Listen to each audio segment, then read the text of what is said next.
Everyone, আজকে আমরা যাচ্ছি সাভারের ধামরায় অবস্থিত আলাদিন পার্কে। মূলত আমার হাজবেন্ডের অফিসিয়াল পিকনিক উপলক্ষে আমরা সেখানে যাচ্ছি। তো প্রথমে বাসা থেকে রওনা দিয়ে স্কুল পর্যন্ত যাব, তারপর সেখানে যে বাসের ব্যবস্থা করা হয়েছে তাতে করে আমরা আমাদের লাস্ট লোকেশন অবধি পৌঁছাবো। আনুমানিক 30 থেকে 40 মিনিটের মাথায় আমরা সেখানে পৌঁছে যাব বলে আশা করছি।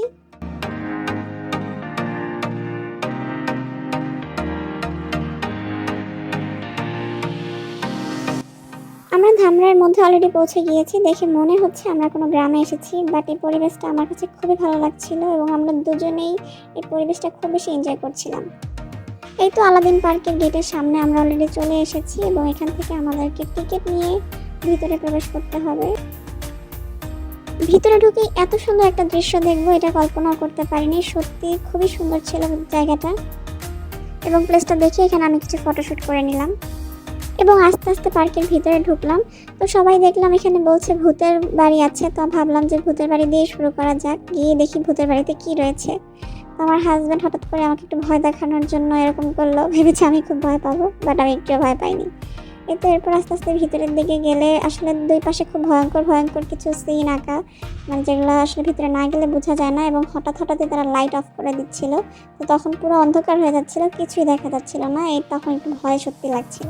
ভূতের বাড়ির অন্ধকার জগৎ থেকে বেরিয়ে আমরা আসলাম আলোর জগতে এবং এরপর আমরা আর কিছু ভিউ নিচ্ছিলাম এবং এরপর আমাদের যেখানে কালচারাল প্রোগ্রামটা হবে সেখানে চলে গিয়েছি কিছু ব্যাগ ট্যাগ সেগুলো রেখে আসতে।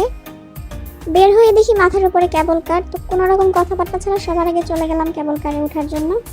তো কেবল কারে ওঠার পর আমার অবস্থাটা আপনারা নিজেরাই দেখলে বুঝতে পারবেন আমি কতটা ভয়ে ছিলাম।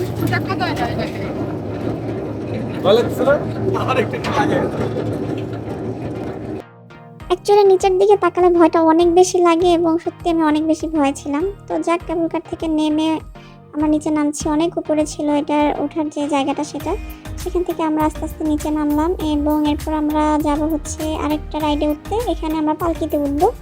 তো বিয়ের সময় পালকিতে উঠতে না পারলেও বিয়ের পরে হাজব্যান্ডকে নিয়ে পালকিতে ঠিকই উঠে গেলাম। এটা মেনলি বাচ্চাদের রাইড ছিল, বাট পালকিটা ছিল বড়দের জন্য। তো এরপর আমি একটু সানগ্লাস নিয়ে ভাব নিচ্ছিলাম, যে তোমার পাশের জন্য খুব ভাব নিচ্ছিলাম। এখন যে রাইডটাতে উঠেছি এই রাইডটার নাম ছিল হাইড্রোলিক পেন্ডুলাম।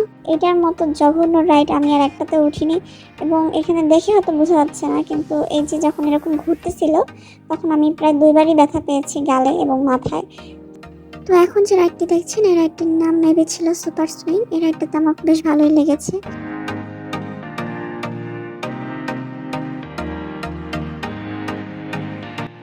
সবগুলো রাইড চড়া শেষ হওয়ার পরে আমি প্রচণ্ড ক্ষুধার্ত ছিলাম এবং তাড়াতাড়ি খেতে চলে এসেছি, কারণ আমি আর ক্ষুধার যন্ত্রণায় সত্যি দাঁড়াতে পারছিলাম না।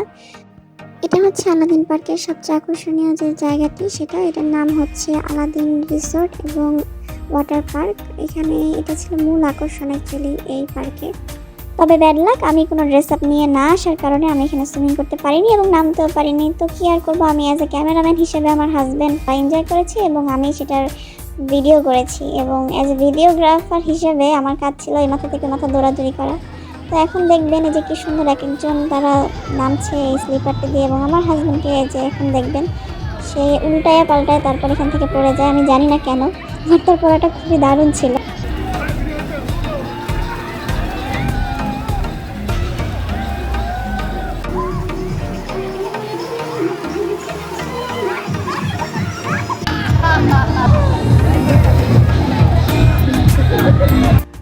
এরপর আমাদের লাঞ্চ দিয়ে দিয়েছে এবং লাঞ্চের পর আমরা চলেছি বাম্পার কারে এবং আমি এখানে বেশ ভালোই ড্রাইভিং করেছি দেখা যাচ্ছে।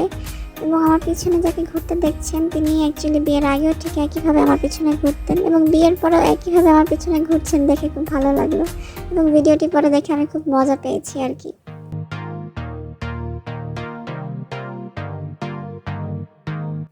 এরপর বায়না ধরলাম সর্বশেষ এই বোটে ওঠার একটা বাকি আছে, এখানে আমাকে উঠতেই হবে, এটা না উঠে আমি বাসায় যাব না।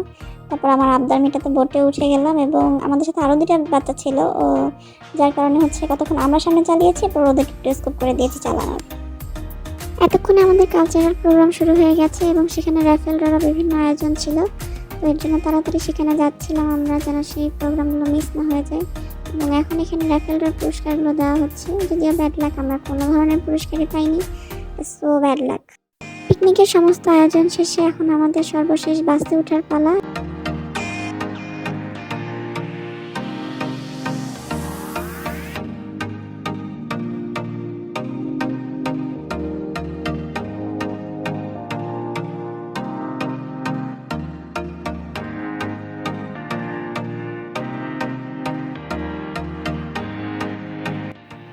আজকের মতো বিদায় নিচ্ছি আলাদিন পার্ক এবং আলাদিনের কাছ থেকে।